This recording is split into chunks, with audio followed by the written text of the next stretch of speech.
When the world forces you to hate, teach the world how to love.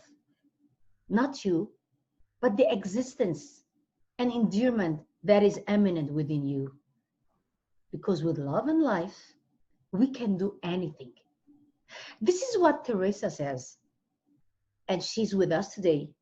And we're going to talk more about love and motherhood, and of course, how to write books about children, her inspiration.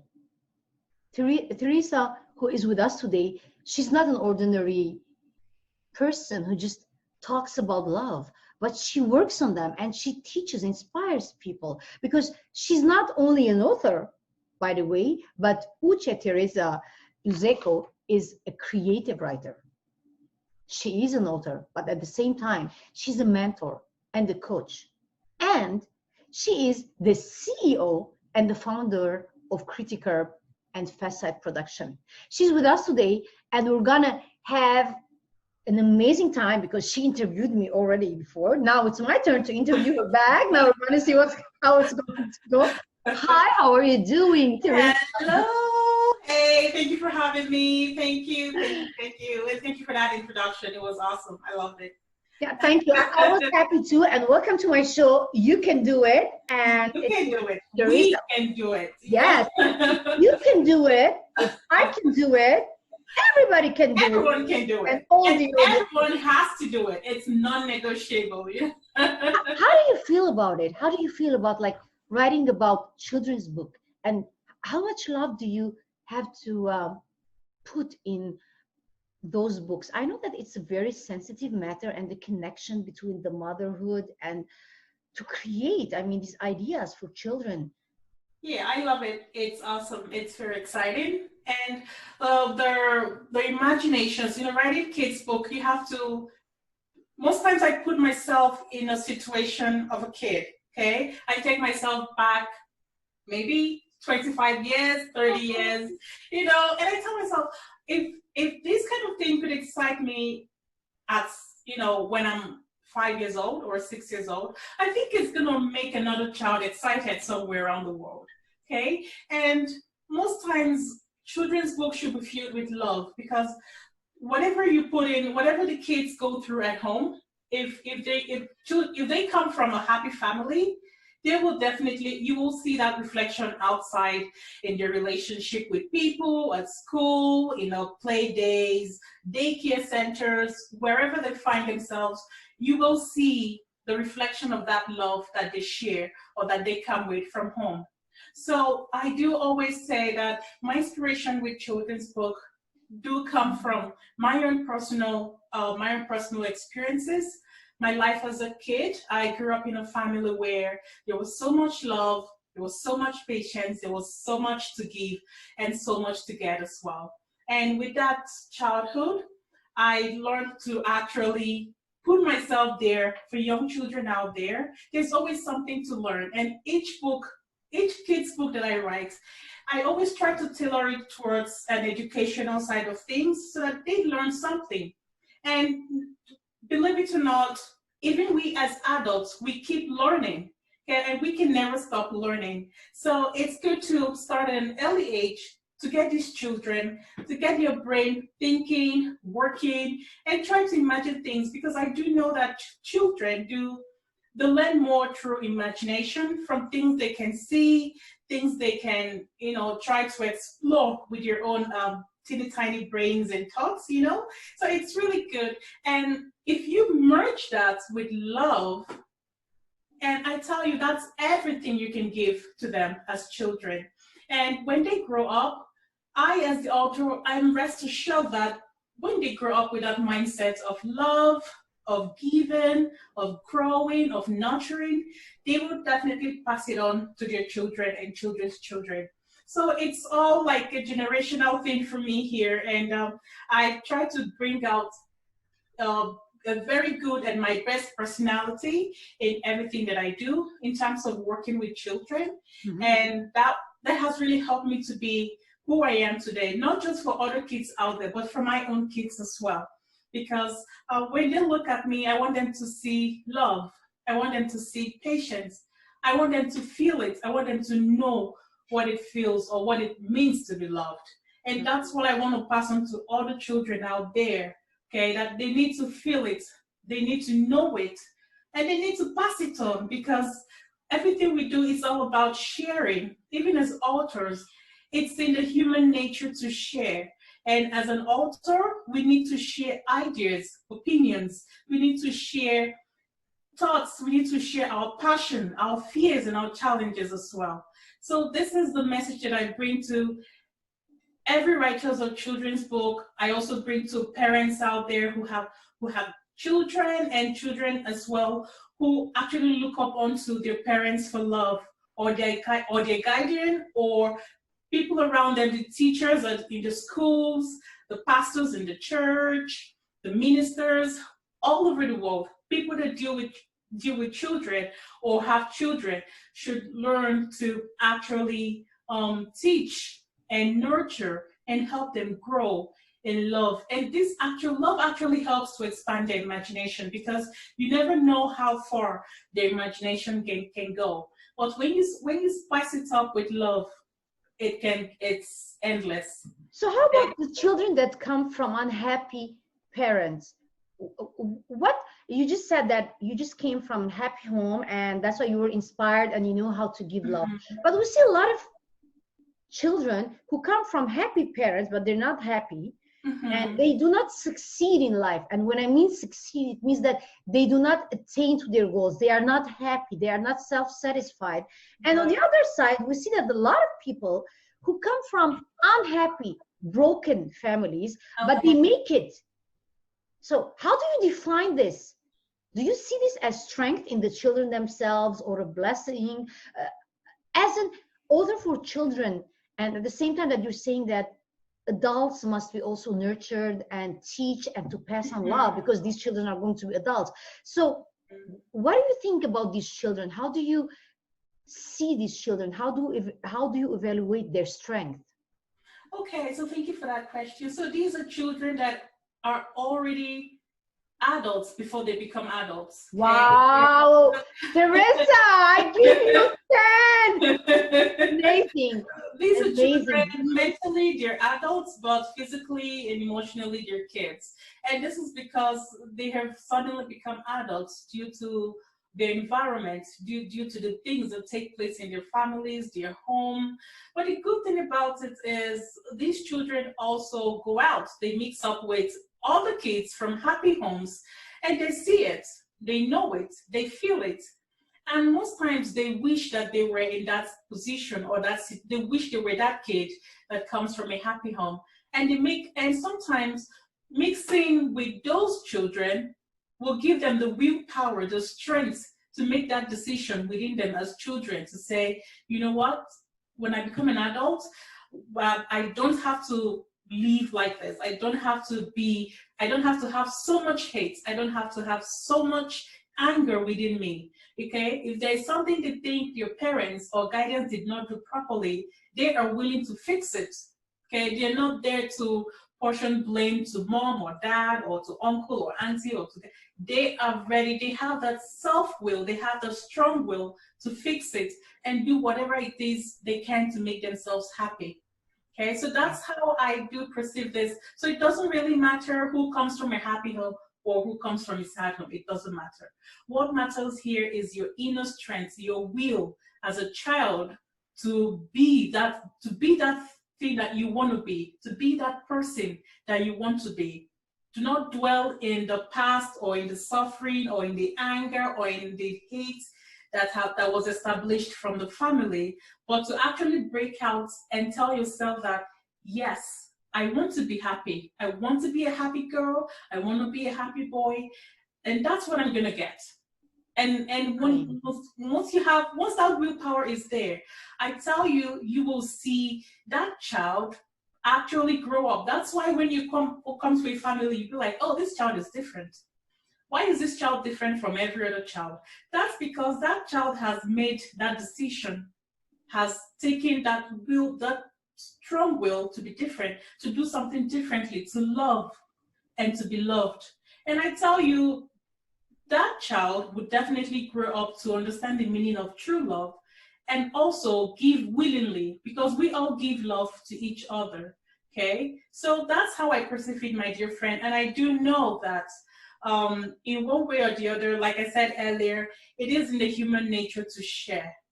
And by the time we keep sharing love and we keep sharing understanding, patience, I know that every child will get their own portion of love and be loved as well. Thank Do you. you think that, Teresa, when we're talking about these children, do you think that because of not being happy, they find out the strength that is within them? Because I'm asking you because you work with children, you inspire children, you write children's book. So is it that struggle or the unhappiness that they have within the family might make them try to find the strength within them? Or maybe by destiny, these children they come from families and they have no other choice? What Well, do you you know, think? family is just the first foundation for a child. But these children go out, they go to school. Mhm. So you Okay? mean when they mingle with When others? they mingle, yes. Mm, mm, Yes. mm, They mm. go to school, they go to And daycares, they go for play dates, they go for parties, they go for church programs, they go for swimming lessons, piano lessons. You know, they go out, they meet people, they mingle, they talk. and the funny part is that we all been children and we all been like Exactly. innocent ones. So my question is that how much do you think that we as adults need nowadays, that all the chaos in the world and a lot of love which is lost in the world, we need to read children books? Do we need it? Do you think that we need it in some ways? Oh yeah, like you know, education is something that is endless. You can never stop learning until the day you die, because there's always new things to learn. There's always something to know, and once you're that person that have that inquisitive nature to want to know something or see something, or then you will keep, you know, keep finding more things to research on. Yeah, so I do know that I mean, children. you mean young, I mean, adults can be inspired by children books. I mean, it can help us like Oh, adults when we read. oh yeah, definitely, definitely. You know, there are some books that we read as adults, and we read children's book. Like if you, well, for parents that do bedtime stories for their kids, they read the book, right? So they're reading the book to the child or to the children, you know. So they can get inspired, and they can actually get, they can, parents actually do learn from those books, because we know as adults that those books were written by our fellow adults. Okay, it wasn't written by a child; it was written by an adult. So, and you begin to think, so what does this writer mean by this or by that? Oh, okay, I see that I do things a little bit differently.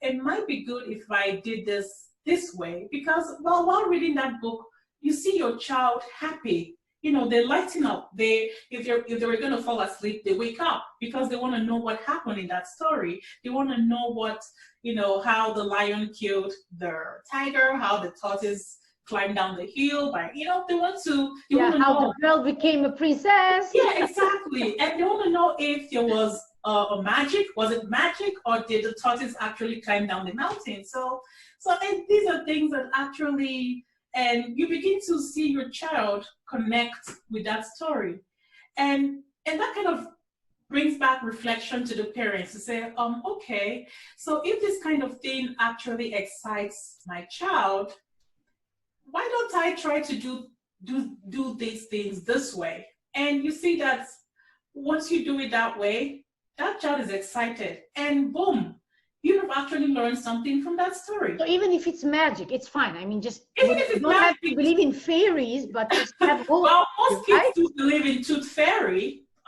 But I think that there are a lot of things in life that I think honestly that a lot of things, as I write like erotic adult books, so Yeah. I don't write children book, but I know that you always been around children and you write children books. So the thing is that I think sometimes that in my opinion, there is magic. It's not like I'm talking about Merlin and the sword, even though I love to watch those movies and read their stories. But it's like there are things, forces in this universe that we do not understand. Maybe adults can connect to that when they read children's book, eh?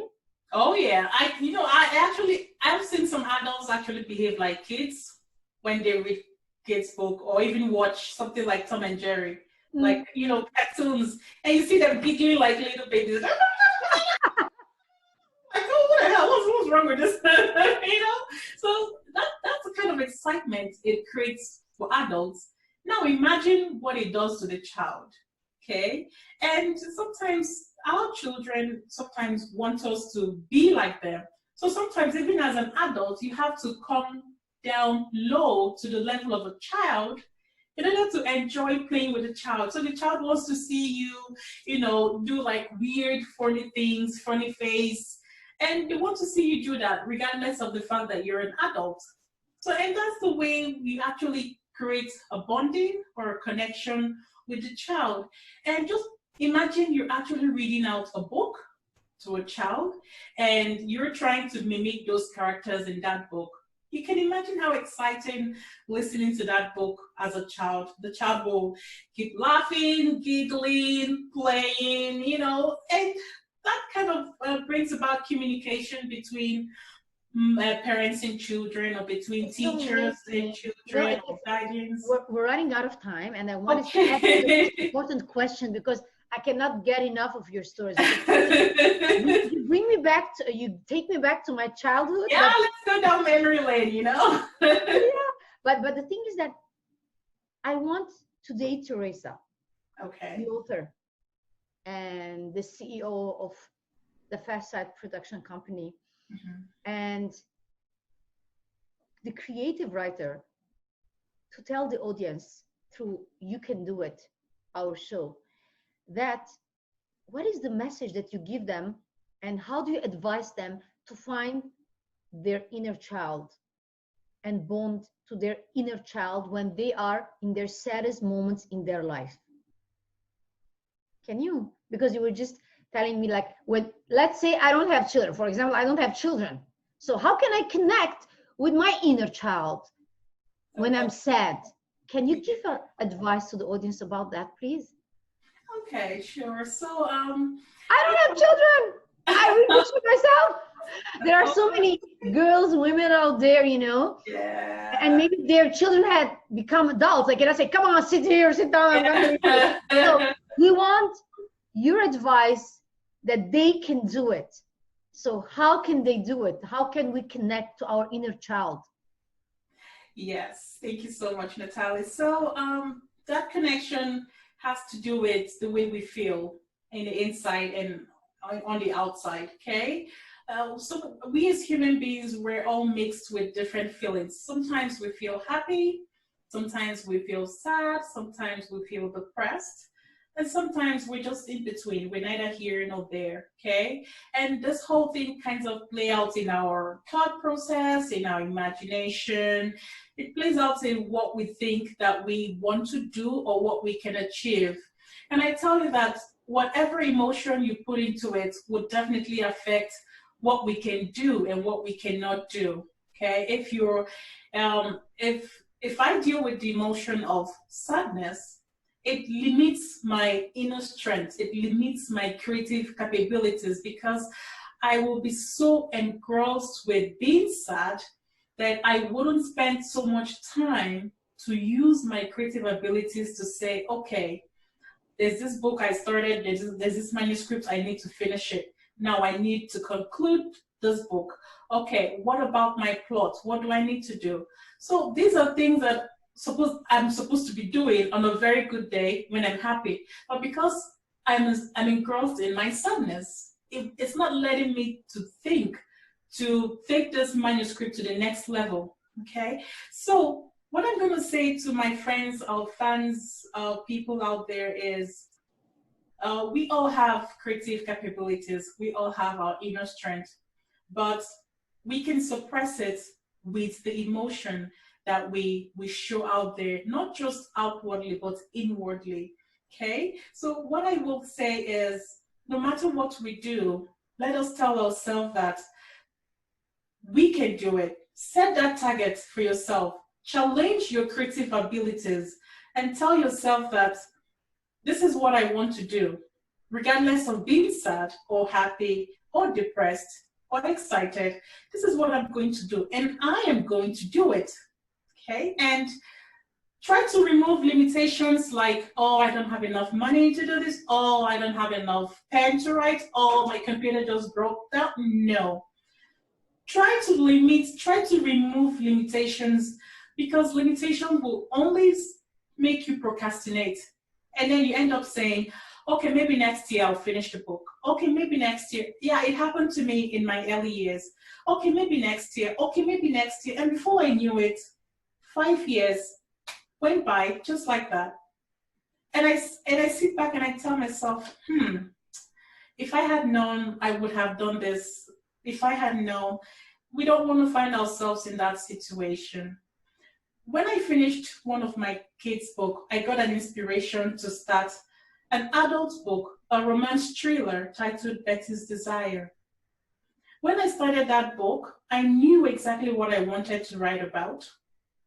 But then I was too tired, not tired physically, I was tired mentally.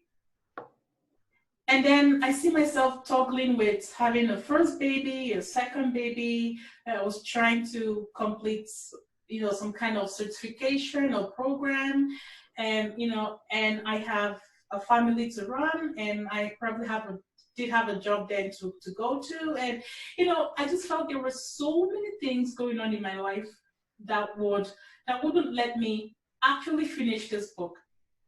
So what I did was I set priorities, okay? And I told myself, this is the target. By the end of 2015, I want to finish this book.